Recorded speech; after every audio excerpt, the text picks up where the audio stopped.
আসসালামু আলাইকুম।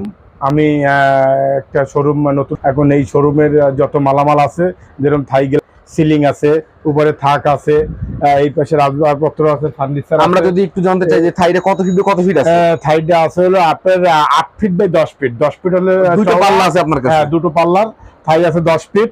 আর এই সুকেজ আছে, উপরে সিলিং আছে, এই ফ্যান সিলিং তো আছে। আপনি বিক্রি করতে হ্যাঁ, চাচ্ছেন? সিলিং আমি বিক্রি করতে চাচ্ছি। এখানে যে আছে আমি সবই বিক্রি করবো, কারণ আমি নতুন শোরুম করছি। এই শোকেস গুলো হ্যাঁ, আমি এই শোকেসটা বিক্রি করবো, এই শোকেস বিক্রি করবো, কারণ আমি নতুন শোরুম করছি।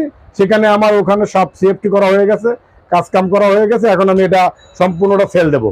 যদি কোনো ব্যক্তি নিতে চান, আপনারা নিতে পারেন। নতুন জিনিস, আমার নতুন করা জিনিস। না, এটা দেখলে বোঝা যাচ্ছে সিলিং গুলো যথেষ্ট হ্যাঁ, নতুন করা জিনিস, কন্ডিশনে আছে। আমরা যদি দেখানোর চেষ্টা হ্যাঁ, করি। ভালো ভালো তাক দিয়ে করা, আমি খুব ভালো কাঠ, মেহগনি কাঠ দিয়ে আমার ভাই এগুলো করা, ফার্নিচার গুলো করা। আর যে নেবেন সে অবশ্যই লাভ করবেন।